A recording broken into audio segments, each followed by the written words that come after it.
Chapter 39 The Hummingbird Lovers. The Eagle King offered up the gift of his wings, and so the feather symbolized freedom, changes, and relaxation. I led the Eagle King back through the darkness to the medicine wheel, where he explained how he'd been long forgotten by the majority of the population. He went on to reveal how humans believed they ruled this land, but it was the four guardians who protected the earth, and for more than 2,000 years, the common people had been misled by both the political leaders as well as their church. The Eagle King said that the answers are among us in nature, but these answers are always in disguise. Hidden throughout the forests, seas, and mountains, the symbolism can only be understood by the wise. The Eagle King left me by the medicine wheel, and then he ventured into the darkness on his own.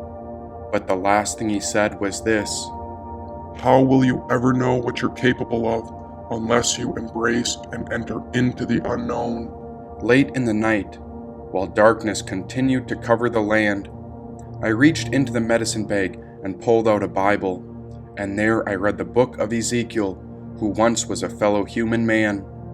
Seen as a major prophet, Ezekiel had a vision of God as a divine protector, riding a battle chariot drawn by four creatures, each having four faces with unique features. In the sky, Ezekiel saw a wheel within a wheel, and this made me think of the alien crafts I had once seen. And this man had his vision long before Jesus Christ was born, as it happened around 600 BCE. Who were the four creatures Ezekiel saw, and why did they appear to him? His vision spoke of judgments, bones, and a new temple or throne, where Shekinah, the divine feminine presence of God, would be returning. Still the sun had yet to rise, and it had been dark longer than one night. Now the animals and people were very much aware the sun had yet to surface, and so whispers wondered about this lack of spiritual light. As I read through the Bible, I came to another major prophet in the book of Daniel. In the 7th chapter, I read about an apocalypse, or an unveiling that included a dream of four beast-like animals. First there was a lion with the wings of an eagle. Second, there was a beast like a bear or ox. Third was something like a leopard. And the fourth creature sounded terrifying, as if it had 10 horns. The book of Daniel said that this was connected to a human, one who spoke boastfully, and so I wondered if all these stories were mythical allegories. Thrones were set in place, and the Ancient of Days took his seat. His clothing was white as snow, the hair of his head was white like wool. His throne was flaming with fire, and his wheels were all ablaze. A river of fire was flowing, coming out from before him. Thousands upon thousands attended him. 10,000 times 10,000 stood before him. The court was seated, and the books were opened. Now which books were these? Did these books contain hidden wisdom, a boon, or a secret treasure? Then the book of Daniel said the four beasts are four kings that will rise from the earth, and the holy people of the Most High will receive the kingdom and will possess it forever, yet forever and ever. The book went on to speak of many visions, one including a goat who crossed the earth without ever touching the ground. This goat attacked a great ram who symbolized the old kings, and yet the goat defeated the ram. But what was the meaning to be found? The book of Daniel spoke of desolation and war, and he even says he was deeply troubled by these thoughts. It said he was appalled by the visions, and the angels told him to roll up and seal the words of the scroll until the end time, since these visions cannot be forgotten. And at that time, Saint Michael, the prince that protects the people, will rise, and those who are wise will shine like the brightness of heaven. And this final chapter in the book of Daniel was called the End Times. Now I went back to the book of Ezekiel to hear what this prophetic book had warned. It said that even if Noah, Daniel, and Job were alive, their righteousness would save no one but themselves, says the sovereign Lord. And so this symbolizes that long ago the people praised idols, lost sight of God, and so this is when humanity reached the point of no return. But alas, I read that there's hope for creation, since God comes to destroy the evil within all nations, and so God is determined to defeat this evil and pave a new way for creation. Once evil is finally dealt with, there will be a new temple and a new city, and now the chariot carrying the 4 creatures returns to the new temple, and there the holy people are set free. This is a promise to restore all humanity and creation back to its life-giving presence, and Ezekiel goes on to explain just how this new temple will be prepared. There will be new humans living in a new world with tender hearts, and their sovereignty will be freed from fear. And the name of the city from that time on will be called, "The Lord is There." After I closed the sacred Bible, I began to envision a time when the people, animals, and creatures would be free.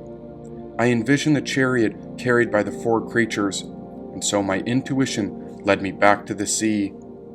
But right as I got there, I found a giant creature with horns that looked like a bear, chewing on bones in front of me. "You there? What are you doing here?" said the horned creature lounging on his side. "I'm looking for a king. You seen him?" "Yep, nodded the beast. just ate him. "Excuse me?" Delicious. You want a piece?" he asked. Such a curious occasion to find a creature like this. He was as big as a bear, with horns on his head, like an ox, and whatever was left of the human body he'd eaten was a bloody mess. Why, this creature had 3 ribs in his mouth when he spoke. "Get up and eat your fill of flesh." "I'm okay, but why would you eat a king?" "Sick of him. he snarled. Sick of all these selfish kings." "Well, I never met a human king, but you sure you gotta eat him?" Now this bear or ox looked me right in the eye, then he rose up from his side. "After all the amount of animals the king's world has slaughtered, I'm just returning the favor. Don't worry, I don't waste anything. Every bite of this terrible king will be savored," said the bear. "How'd you find this king?" "He was barely a king, rather a jealous idol lost in the illusion of profiting.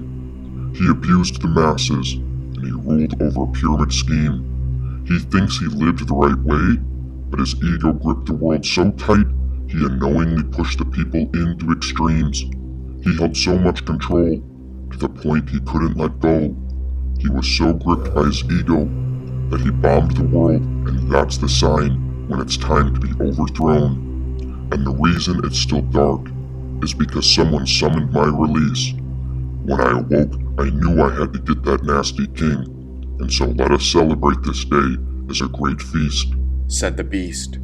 "What do you mean, released?" "Didn't you hear? The brass door has been opened.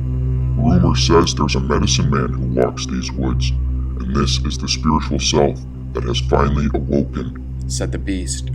"Awoken? What do you mean?" "Our spiritual nature is coming out of hibernation, and the medicine man has awoken from a great dream. He walks upon a razor's edge, perfectly balanced upon both extremes.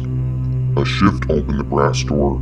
There he freed myself along with the other heavenly kings, 4 of us together, and so the spiritual evolution begins," said the beast. "Evolution?" "I've been hibernating for a while, and so I've been waiting for ages behind that brass door. But now that I'm out, evil beware. You see, I'm very sensitive, and a beast like me can feel all sorts of things.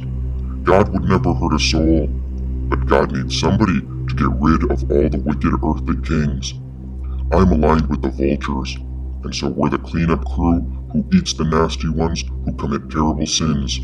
Like I said, the spiritual self is freed, and so the awakening begins," said the bear. "Awakening of what? And how could you eat a man?"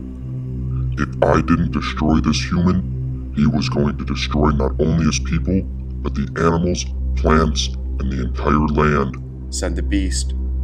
"How so?" How can you have energy companies that profit when there's an energy crisis? A military-industrial complex that profits when there's a war? Pharmaceutical companies that profit when there's a pandemic? They're creating a necessity for ongoing crisis. If the elites in the society benefit from situations that are detrimental to everyone else, then can't you see that our world's reality is commanded by the unrighteous? These wicked kings thrive because of war and battle, and their campaigns are funded by the sales of bullets and guns.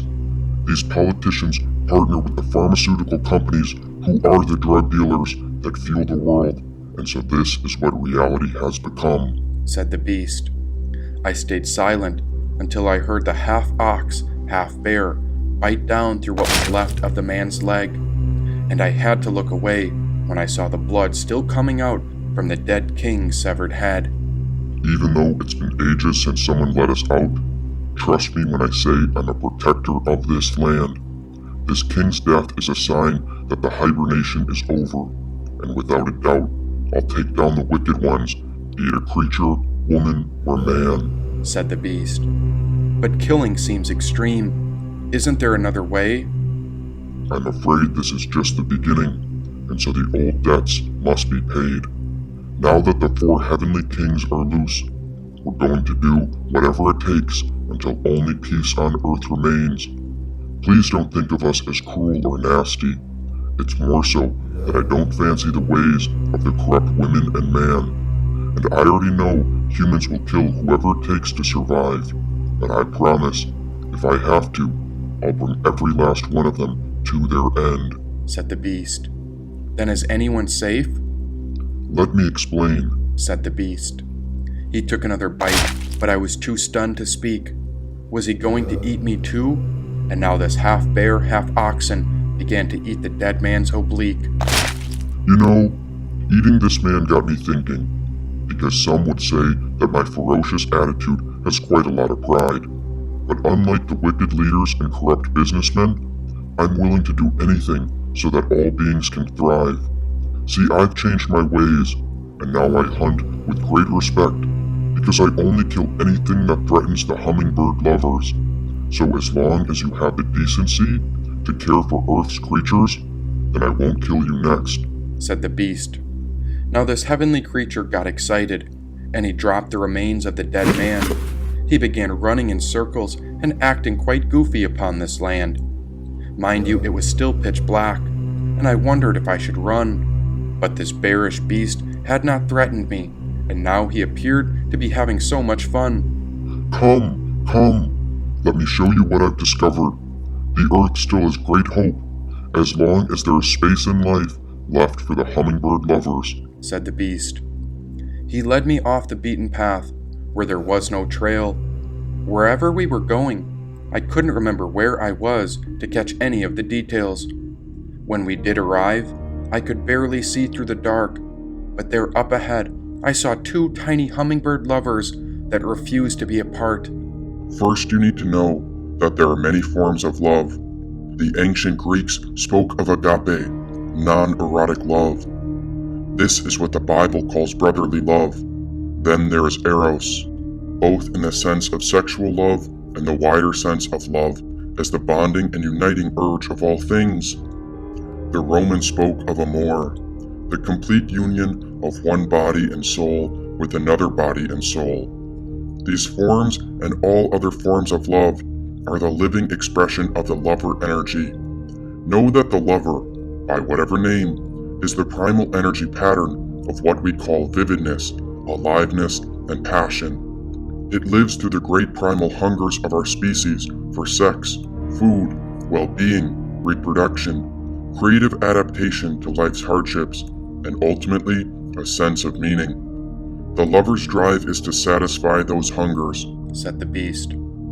So you're not just a killer, you're a hummingbird's protector.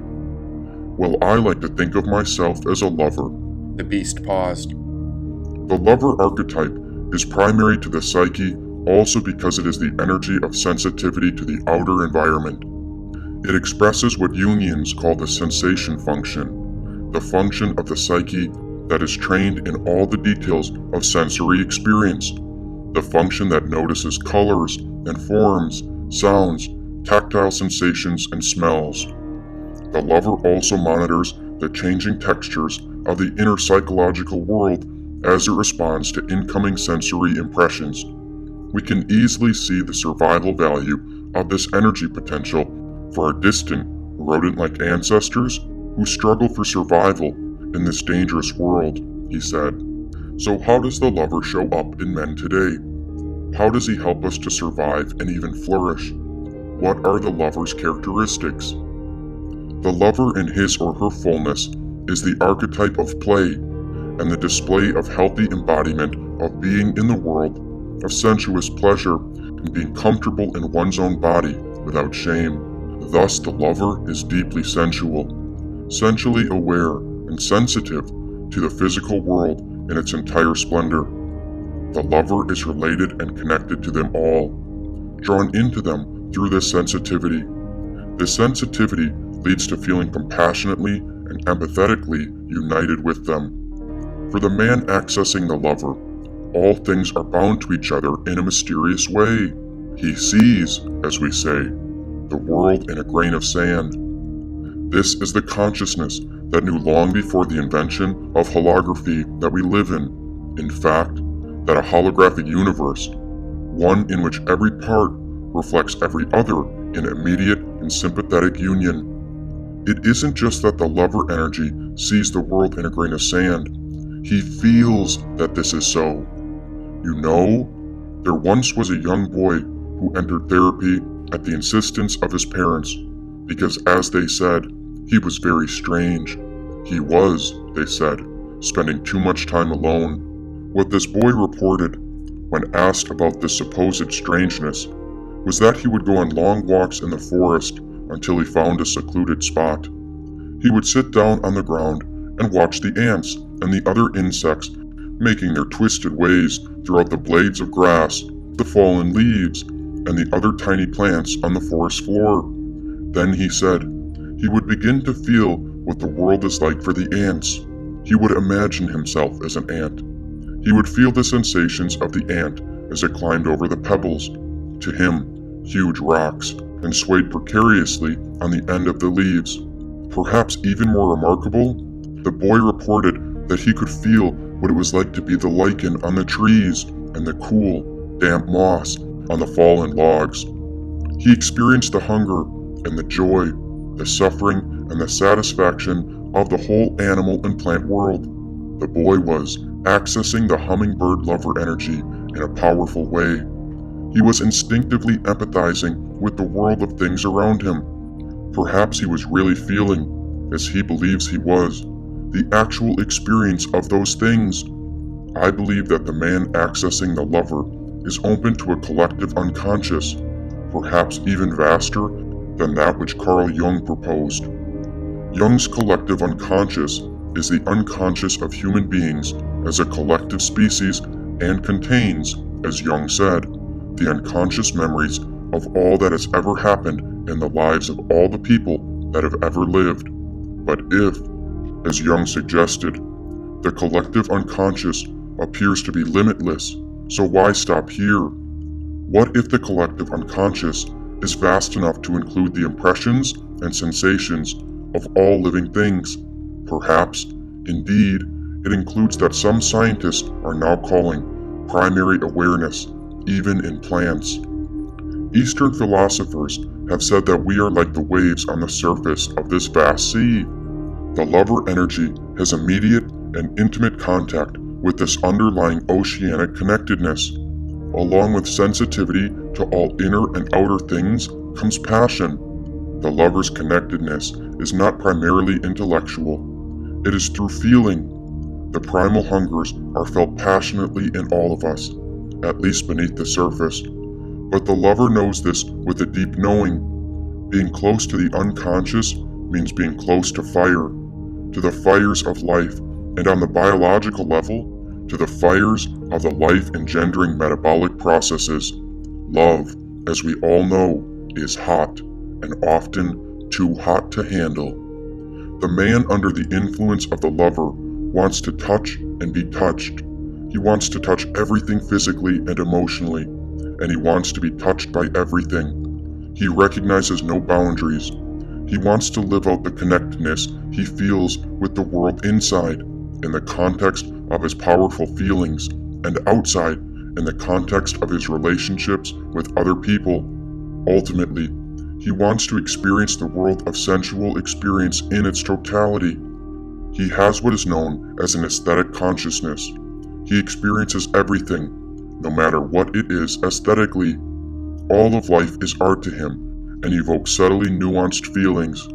The nomads of the Kalahari Desert are lovers. They are aesthetically attuned to everything in their environment. They see hundreds of colors in their desert world, subtle nuances of light and shadow and shades of what to us are simply browns or tans. The lover energy arises as it does out of the Oedipal child.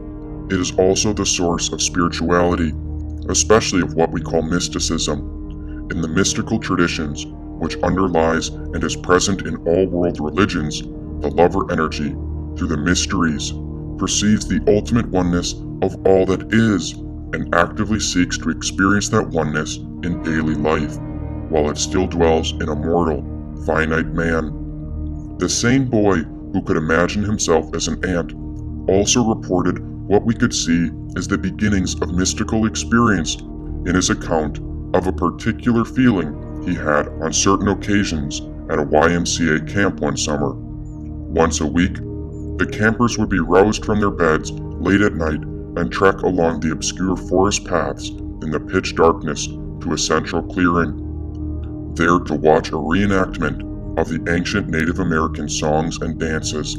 The boy said that often, as he was snaking his way along behind the other boys from his cabin, he would have the almost uncontrollable urge to open his arms wide to the darkness and fly into it, feeling the trees would tear through his spiritual body with no pain, just a feeling of ecstasy.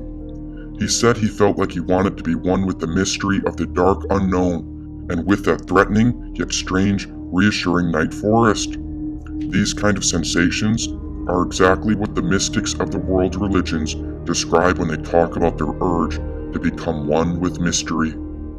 For the man accessing the lover, ultimately, everything in life is experienced in this way. While feeling the pain and poignancy of the world, he feels great joy as well. He feels joy and delight in all the sensory experiences of life. He may know, for example, the joy of opening a cigar humidor and smelling the exotic aromas of the tobaccos. He may also be sensitive to music. He may feel exquisitely the eerie thrumming of the Indian sitar, the swelling of a great symphony, or the aesthetic thunk of the Arab clay drum. Writing may be a sensuous experience for him. When we have asked writers why so many of them feel that they have to smoke when they sit down to type, they have told us that the smoking relaxes them by opening up their sense to impressions, feelings, and the nuances of words. They feel deeply connected by doing this with what they call the earth or the world. Inside and outside come together in one continuous whole, and they are able to create languages. The different sounds and subtle meanings of words will be approached through the lover's emotional appreciation. Other people may learn languages in a mechanical way, but men accessing the lover learn them by feeling them. Even highly abstract thoughts, like philosophies, theology, or sciences, are felt through the sense. Alfred North Whitehead, the great 20th century philosopher and mathematician, makes this clear in his writings. At once technical and deeply feeling-toned, even sensual.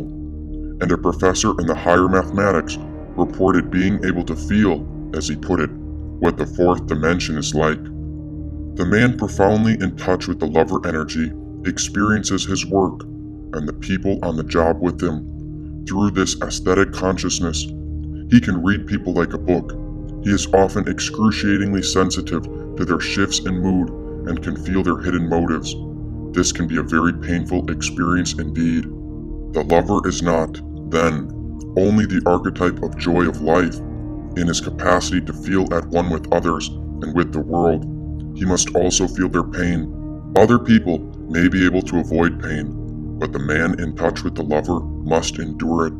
He feels the painfulness of being alive, both for himself and for others.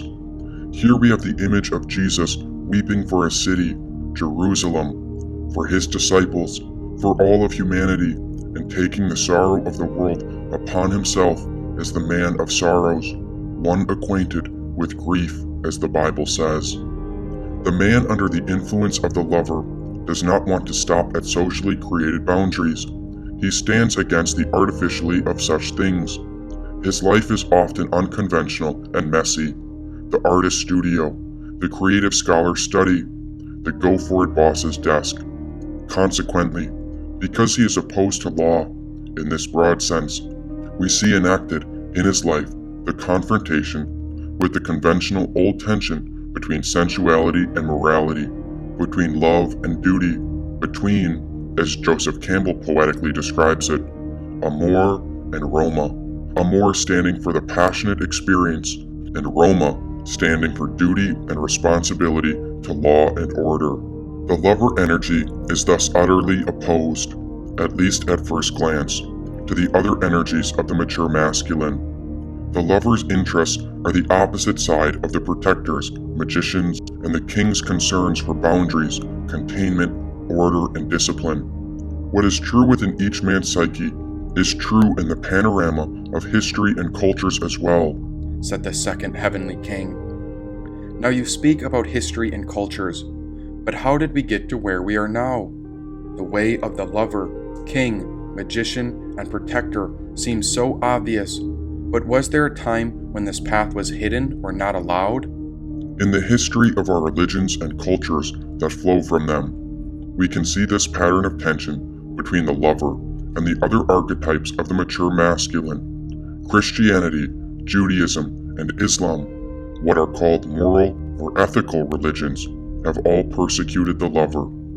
Christianity has taught more or less consistently that the world, the very object of the lover's devotion, is evil, that the Lord of the world is Satan, and that it is he who is the source of the sensuous pleasures, the foremost of which is sex, and so it is believed that this is what Christians or Muslims must avoid. The church has often stood opposed to artists, innovators, and creators. In the late Roman period, when the church first gained power, one of the things it did was close the theater. Soon after, it closed the brothels and forbade the displaying of pornographic art. There was no room for the lover, not, at least, in his erotic expression.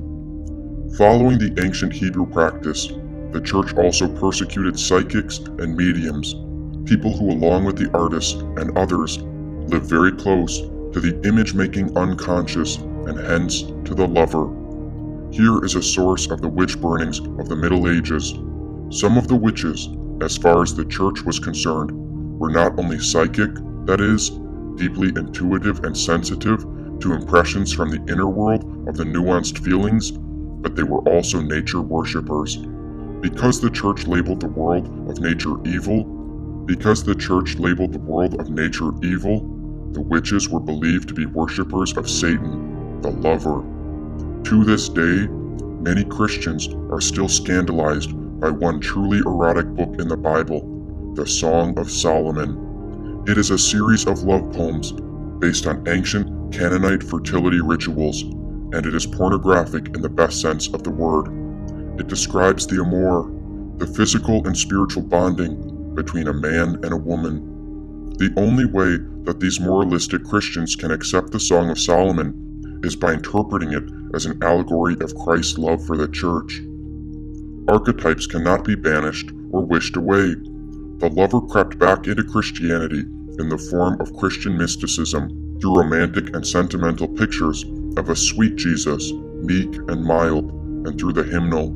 If we think for a moment about the erotic undertones in such hymns as In the Garden, Love Lifted Me, and Jesus, Lover of My Soul, to mention a few, we can see the lover coloring an essentially aesthetic and moralistic religion with his irrepressible passion. The love between the Father and Son in the doctrine of the Trinity is often described in terms little short of libidinous, and the doctrine of the Incarnation itself proclaims God's historical impregnation of a human woman, and through their union, God's permanent and intimate intercourse with all human beings. It is the presence of the lover in the Christian mystical experience and theological thought that underlies the Church's ambivalent, but nonetheless sacramental, view of the material universe. But for all of this, the Christian Church overall has remained hostile to the lover. The lover has fared little better in Judaism. In Orthodox Judaism, the lover, projected onto women, is still depreciated. Some traditional Jewish prayer books still include as part of the preliminary morning service the sentence, "Blessed art thou, Lord our God, King of the universe, who has not made me a woman." And in Judaism, so the story goes, Eve was the one who first sinned. This slander against women, and by implication against the lover with whom she has been linked, sets the stage for the Jewish and later Christian and Muslim notion of the woman as a seductress who works to distract pious men from their pursuit of holiness. In Islam, women have been notoriously depreciated and oppressed. Islam is a religion of protector energy aestheticism, but even here, the lover has not been banished. The Muslim paradise after death is shown as a lover territory. Here, all that the Muslim saints have forsworn and repressed in this earthly life is restored to him in the form of an endless banquet at which he is attended by beautiful women, the black-eyed Horus. Hinduism is different. It is not a moralistic or ethical religion in the same sense that Western religions are. Its spirituality is much more aesthetic and mystical. At the same time, Hinduism celebrates the oneness of all beings in Brahman and the human oneness with God in Atman. It can also rejoice in the world of form and delight in the realms of the senses. The Hindu worshipper sees the form of many gods and goddesses to experience, many exotic shapes and colors, half animal and half human, plants and even stones, all of them the manifold and sensuously luxuriating forms of the one who stands behind them, pouring infinite love and passion into them. Hinduism celebrates the erotic aspects of the lover, divinely incarnated into the world in its sacred love poetry, the Karma Sutra, and in the arousing forms of some of its temple sculptures. If you think that the king, protector, magician, and the lover are fundamentally opposed, a visit to the Hindu temple at Konark will correct this impression. At Konark, gods and goddesses, men and women, are shown savoring in every conceivable sexual position in an ecstasy of union with each other, with the universe, and with God. In this connection, a man in his early 30s, feeling stifled and sterile in both his work and his personal life, came in for analysis. He was an accountant, and he was feeling increasingly detached from his daily ciphering and figuring. He felt hemmed in by the codes of behavior that can be a part of any number of such straight professions as he described them. He felt cut off from, as he said, the muck and mire of the real world. It became clear that he was not in touch with the lover within. He then had a dream, which he called the dream of the Indian girl. In the dream, he found himself in India, a place he had never thought much about before. He was walking through a rat-infested slum. What struck him first were the colors, blues, orange, whites, reds, and maroons. Then it was the smells, exotic spices and perfumes, along with the stench of human waste and decaying garbage. He climbed a rickety staircase to a second-floor apartment, and there he saw a dirty, but radiantly beautiful dusky Indian girl dressed in rags. They made love on a stained and dirty mattress on the floor. When he woke up, he felt the sense of excitement, refreshment, and joy he had never known before. He described this as a feeling of spirituality. In the dream, he had felt the presence of God as an erotic, sensuous being, one who enjoyed the lovemaking right along with him. This was a revelation to him, and he began to access with great benefit to himself and his sexual partners the mature masculine energies of the lover, said the second heavenly king. O beloved heavenly King, I adore your wisdom and word so dearly. I have fallen into the same patterns where I have lost the lover within, and so I ask, what ways of life manifest the lover most clearly? There are two primary ways, the artist and the psychic. Painters, musicians, poets, sculptors, and writers are often channeling the lover within. The artist is well known to be sensitive and sensual, and their personal lives are typically stormy, messy, and like a labyrinth, full of ups and downs, failed marriages, and often substance abuse.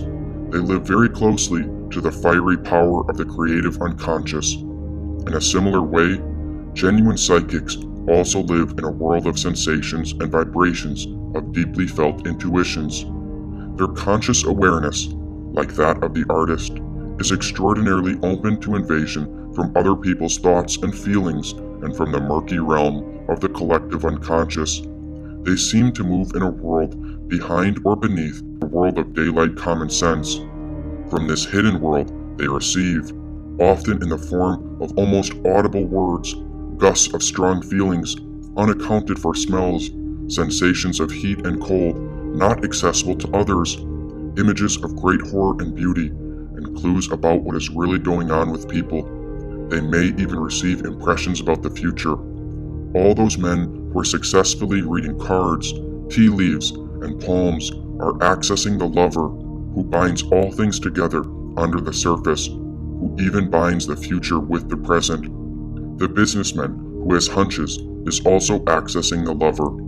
So are all of us when we have premonitions and intuitions about people, situations, or our own future. In those moments, the underlying unity of things is revealed to us, even in mundane ways, and we are drawn into lover energy, which connects us with realities of which we are not normally aware. Any artist or creative endeavor, and almost every profession, from farming to stockbroking, from house painting to computer software designing, is drawing upon the energies of the lover for creativity. So are the connoisseurs, those men who really appreciate fine foods, wines, tobaccos, coins, primitive artifacts, and a host of other material objects. So are the so-called buffs. Steam train buffs have a sensuous, even erotic, affinity for these great, shining black phalluses. The car lover, looking for just the right Corvette. The used car appraiser, who delights in touching and smelling the cars, and looking for the beauty and the defects beneath the rust and the soiled interiors. The fan of the particular literary genre or rock group. All are accessing the lover. The connoisseur of rich coffees, of chocolates, the antique dealer who cherishes a Ming vase, turning it over and over in his hands. The lover is expressing himself through them all. The minister, whose sermons are animated by images and stories, who is, as the Native Americans said, is thinking with his heart instead of solely with his head, is accessing the lover. The lover is singing through his sermons. All of us, when we stop and just let ourselves be and feel without the pressures to perform, when we stop to smell the roses, are feeling the lover. Through love, we can be transported into a divine world of ecstasy and pleasure on one hand, and pain and sorrow on the other. The whole world looks and feels different to us, more alive, more vivid, more meaningful, for better or for worse, as this is the work of the lover. Now, before we move on to the shadow side of the lover, we want to take note of the old issue of monogamy versus polygamy and promiscuity. Monogamy arises out of the amour form of love, in which one man and one woman give themselves, body and soul, in each other alone. It shows up in the mythical world in the stories about the love between Egyptian god Osiris and his wife, Isis, and the Canaanite god Baal's love for his wife. In Hindu mythology, there is the underlying love between Shiva and Parvati, and in the Bible, we see the long-suffering love of Yahweh for Israel, his bride. Monogamy is our ideal today, but the lover also expresses himself through polygamy, serious monogamy, or promiscuity. In mythology, this is shown in the Hindu Krishna's love for the gopis, the female cowherds. He loves each of them fully, with all his infinite capacity to love, so that each feels absolutely special and valued. In Greek mythology, Zeus has many beloveds in the divine and human world. In human history, the lover in this guise has manifested in the kingly harems, viewed from the monogamous perspective with such horror and, at the same time, such fascination. The Egyptian pharaoh Ramses II is believed to have over 100 wives, not to mention innumerable concubines. The biblical kings, David and Solomon, had large harems of charming women, and, as we see in The King and I, so did the king of Siam. Some wealthy Muslim and Mormon men to this day maintain a number of wives and concubines. The lover manifests in all of these social arrangements, said the second heavenly king. And what about the shadow? I'm learning that the pinnacle of each direction has its two lower poles. Surely there are shadow sides that balance the lover's whole. The shadow lover consists of the addicted lover and the impotent lover. A man living in either pole of the lover's shadow, like a man living any of the shadow forms of the masculine energies, is possessed by the very energy that could be a source of life and well-being for him if accessed appropriately. As long as he is possessed by the shadow lover, however, the energy works to his destruction and to the destruction of others around him. The most forceful and urgent question a man identified with the addicted lover asks is, why should I put any limits on my sensual and sexual experiences of this vast world, a world that holds unending pleasures for me? How does the addict possess a man? The primary and most deeply disturbing characteristic of the shadow lover as an addict is his lostness, which shows up in a number of ways. A man possessed by the shadow lover becomes literally lost in an ocean of the sense, not just in sunsets or in revere. The slightest impressions from the outer world are enough to pull him off center. He gets drawn into the loneliness of a train whistle in the night, into the emotional devastation of a fight at the office, into the blandishments of the women he encounters on the street. Pulled first one way and then another, he is not the master of his own fate. He becomes the victim of his own sensitivity.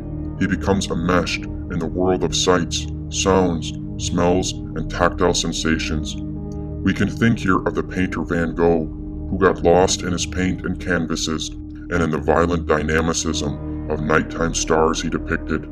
There is the case of the excruciatingly sensitive man who could not tolerate the least bit of light in his room at night, who went literally crazy because of the noises from other apartments in his building, and who, at the same time, was a brilliant would-be composer. He couldn't keep melodies and lyrics from running through his thoughts. He heard them audibly in a desperate attempt to keep his life minimally structured.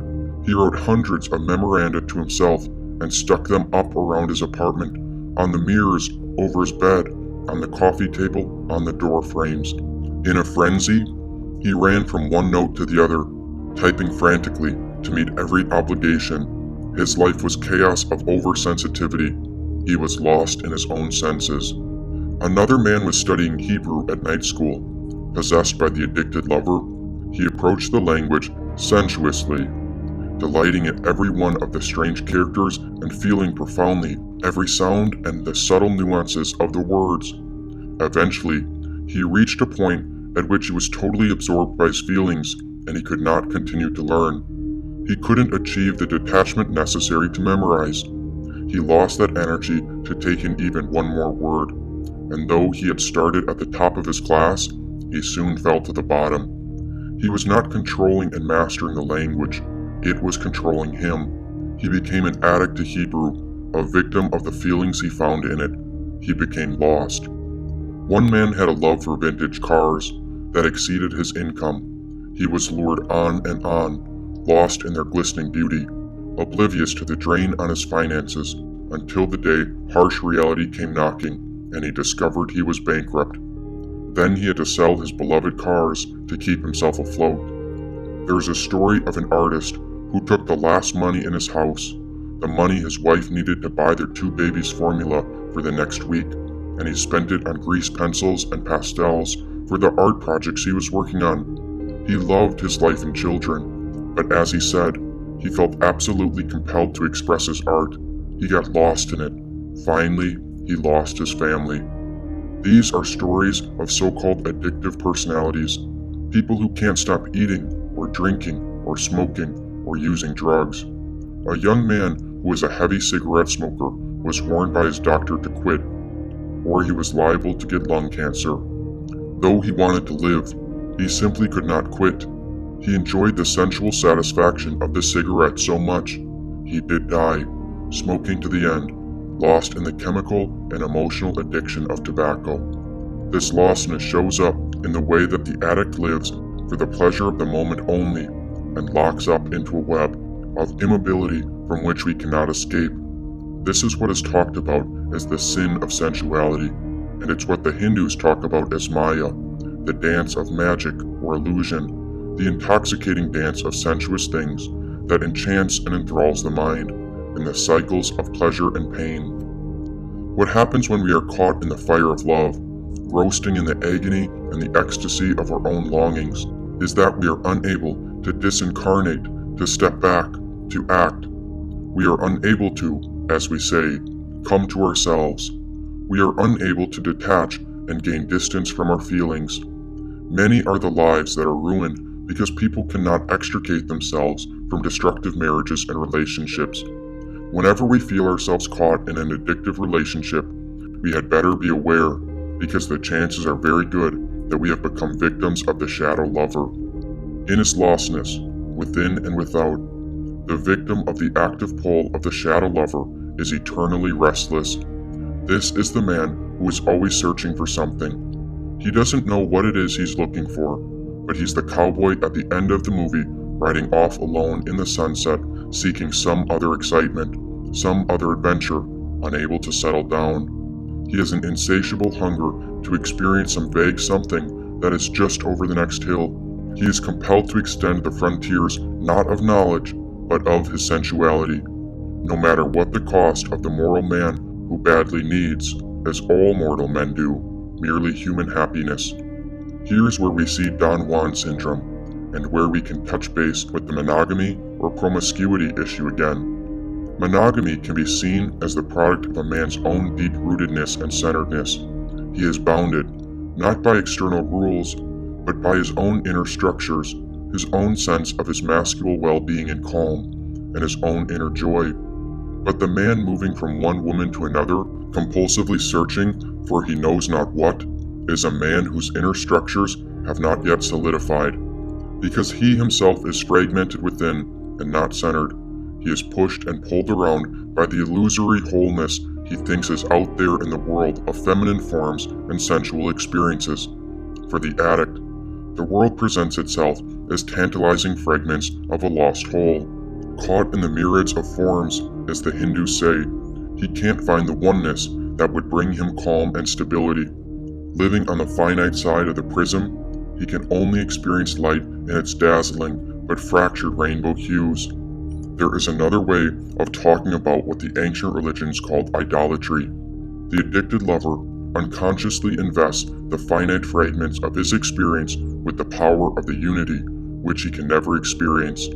This shows up again in the interesting phenomenon of pornography collections. Men under the fragmenting energy of the addict will often amass huge collections of photos or videos of naked women and then arrange them in categories like breasts, legs, and so on. Then they will examine the breasts, the legs, and delight in comparing them, and they'll do so with all the aspects of pornography and female anatomy. They marvel at the beauty of the parts, but they can't experience a woman as a whole being physically or psychologically, and certainly not as a unity of body and soul, a complete person with whom they could have an intimate human relationship. There is an unconscious inflation in this idolatry, for the mortal man in his frame of mind experiences these images in the infinite sensuality of the God who made them in all their variety and who delights in the fragments of his creation as in the whole. This man, captured by the addicted lover, is unconsciously identifying himself with God as lover. The restlessness of the man under the power of the addict is an expression of his search for a way out of the spider's web. The man who is possessed by the web of Maya is twisting and turning, frantically struggling to find a way out of the world. "Stop the world, I want to get off," he says. But instead of taking the only way out there is, he struggles and deepens his predicament. He thrashes in quicksand and continues to sink deeper. This happens because what he thinks is the way out is really the way deeper in. What the addict is seeking, though he doesn't know it, is the ultimate and continuous orgasm, the ultimate and continuous high. This is why he rides from village to village, from adventure to adventure. This is why he goes from one woman to the other. Each time his woman confronts him with her morality, her finitude, her weakness and limitations, hence shattering his dream of this time finding the orgasm without end. In other words, when the excitement of the illusion of perfect union with her becomes tarnished, he saddles up his horse and rides out looking for renewal of his ecstasy. He needs his fix of masculine joy. He really does. He just doesn't know where to look for it. He ends by looking for his spirituality in a line of cocaine. Psychologists talk about the problems that stem from a man's possession by the addict as boundary issues. For a man possessed by the addict, there are no boundaries. As we've said, the shadow lover does not want to be limited, and when we are possessed by him, we cannot stand to be limited. A man possessed by the addicted lover is really a man possessed by the unconscious, his own personal unconscious and the collective unconscious, said the second heavenly king. "Oh boy, I've been there." He is overwhelmed by it, as if being swallowed by the sea. The fact that the unconscious appears as a lake or ocean is very much in keeping the universal image of the unconscious as the chaotic deep of the Bible, as the primeval ocean of the ancient creation myths from which the masculine world of structure merged. This oceanic chaos, the unconscious, is, as we have seen, imagined in many myths as the feminine. It is the mother, and it represents the baby boy's claustrophobic sense of merging with her. If a man is threatened by the overwhelming force of his unresolved mother issues, what he needs to do is develop his masculine ego structures outside the feminine unconscious. He needs to go back to the hero stage of the masculine development and slay the dragon. This is exactly what the addict prevents us from doing. It stands opposed to boundaries, but boundaries, constructed with heroic effort, are what a man possessed by the addict needs most. He doesn't need more oneness with all things. He's already got too much of that. What he needs is distance and detachment. We can see then how the shadow lover, as addict, is a carryover from childhood into adulthood, of the absorption into the mother of the mama's boy. The man under the power of the addict is still within the mother, and he's struggling to get out. If the mama's boy's desire is to touch what is forbidden to touch, the addict, arising as he does out of the mama's boy, must learn about the usefulness of boundaries the hard way. He must learn that his lack of masculine structure, his lack of discipline, his resulting affairs, and his authority problems will inevitably get him into trouble. He will be fired from his job, and his wife, who loves him dearly, will leave him, said the second heavenly king. Oh goodness, I've been fired and let go from jobs. So what happens if we feel that we are out of touch with the lover in his fullness, when we are then possessed by the impotent lover? We experience our lives in an unfeeling way. We feel the sterility and flatness that the accountant reported. We will feel symptoms such as lack of enthusiasm, lack of vividness, lack of aliveness. We will feel bored and lifeless. We may have trouble getting up in the morning and trouble going to sleep. We may find ourselves speaking in monotone. We may find ourselves increasingly alienated from our family, our coworkers, and our friends. We may feel hungry but lack an appetite. Everything begins to feel like the passage in the biblical book of Ecclesiastes that declares, "All is vanity and a striving after wind, and there is nothing new under the sun." In short, we will become depressed. People who are habitually possessed by the impotent lover are chronically depressed. They feel a lack of connection with others, and they feel cut off from themselves. We see this in therapy often. A therapist will be able to tell from the expression on a client's face, or from their body language that some feeling is trying to express itself. But if we ask the person what he or she is feeling, they will have no idea. They may say something like, "I don't know. I just feel there's a kind of fog. Everything is just hazy." This often happens when the client is getting too close to really hot material. What happens then is that the shield goes up between the conscious ego and that feeling. The shield is depression. This disconnection can reach serious proportions, known as dissociative phenomena, a condition in which the person may start speaking about himself in the third person. He or she may have a sense of himself as unreal. His life may seem like a movie that he or she is watching. These people are seriously possessed by the impotent lover. But we all know that when we're depressed, we just don't have the motivation to do the things we either want to do or have to do. This frequently happens to the elderly. Their physical problems, isolation, and lack of useful work plunges them into depression. The zest for life is gone. The lover seems nowhere to be found. Pretty soon these older men stop fixing meals for themselves. They feel that there's nothing to live for. The Bible says that, without a vision, the people perish. It is specifically without imagining and envisioning of the lover that people perish. But it isn't just the lack of a vision that signifies the oppressive power of the impotent lover in a man's life. It is also the absence of an erect and eager penis. The man's sex life has gone stale.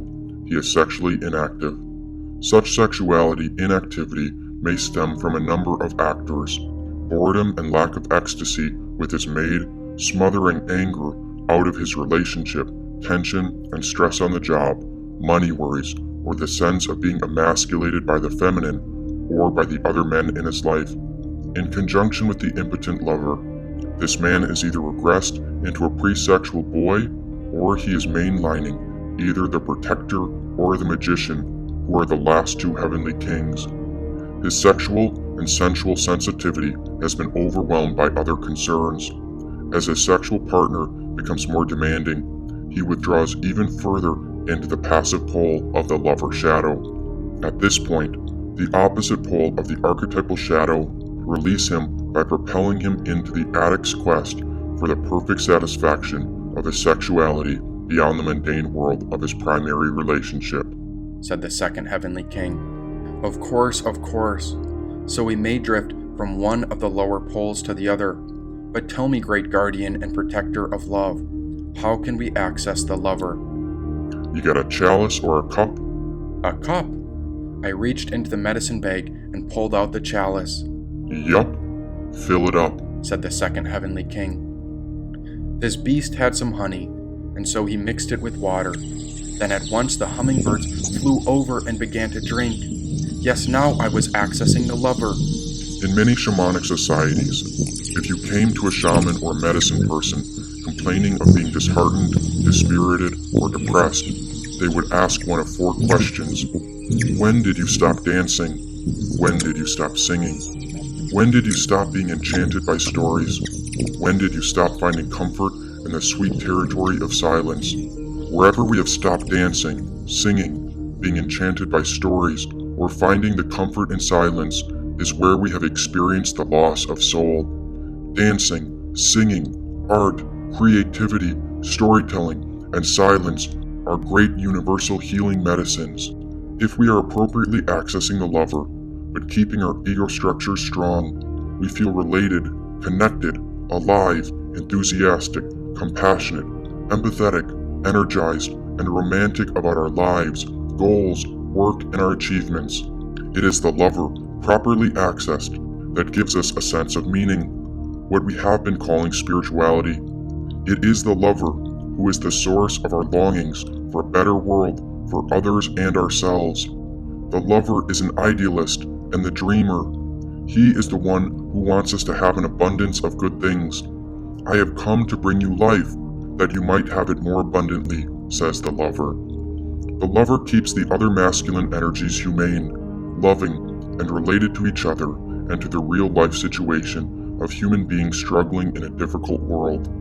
The king, the protector, and the magician harmonize well with each other. They do so because without the lover, they are essentially detached from life. They need the lover to energize them, to humanize them, and to give them their ultimate purpose of love, said the second heavenly king.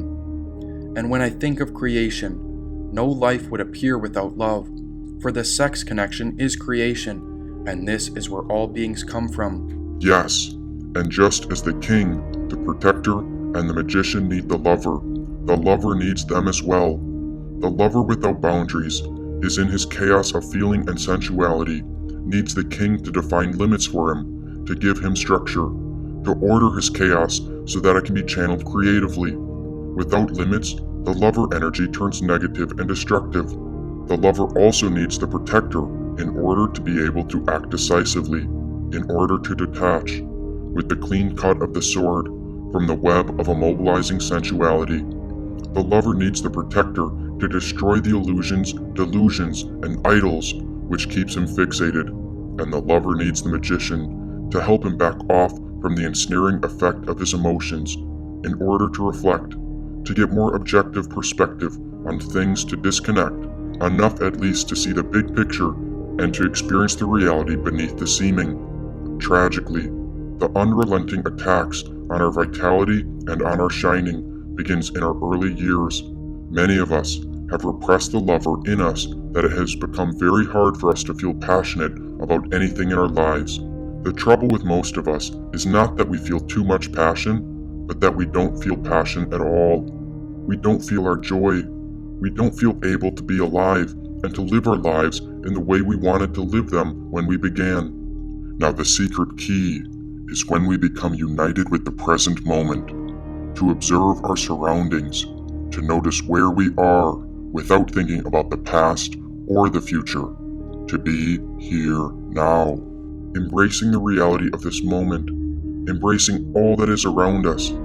It is meditation in action, to disconnect from the ongoing thoughts in our heads and to reconnect with the present moment, to notice what is in front of us, to notice what we are healing, to listen and to be present for others.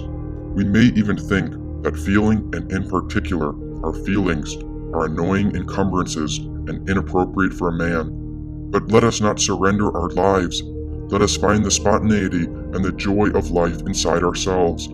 Then not only will we live our lives more abundantly, but we will enable others to live, perhaps for the first time in their lives, said the second heavenly king. He raised the cup in my hand. There the hummingbird lovers lingered, and after another moment, one of the birds took a seat and landed on my finger. Animals don't want to fight, they just want to survive, but it's hard to do so when the human man attacks their land, said the second heavenly king. Now more hummingbirds flew closer out of curiosity, and their wings flew at a pace I'd never seen. Why, these hummingbirds were like fairies, and this uplifted presence made me wonder if I'd slipped into a great dream. All animals and humans have the potential to live in the God realm, but it just so happens that the animals are often on the run for their lives. If they weren't threatened by our actions, if we lived with stillness to observe and not threaten them, we'd discover the joy in all the rest of the archetypes. You see, animals can mirror humans. They can even teach us a lot too, like how to live in union with God in nature. But we must first be aware of what we put them through. If we look out through the eye of a hummingbird, as soon as you are gentle, they are eating out of the palm of your hand, but they'll be gone in an instant if you were to threaten them. Every creature and being is sensitive, including humans, and their minds can shift from sleepy to aggressive in less than 1 second. By coming into our own calmness and living in union with nature, the animals will soften when they are not threatened. This is the lover energy, and it is the heavenly cure for the land. For love is so potent that an open heart upon the earth will forever be remembered by man, said the second heavenly king.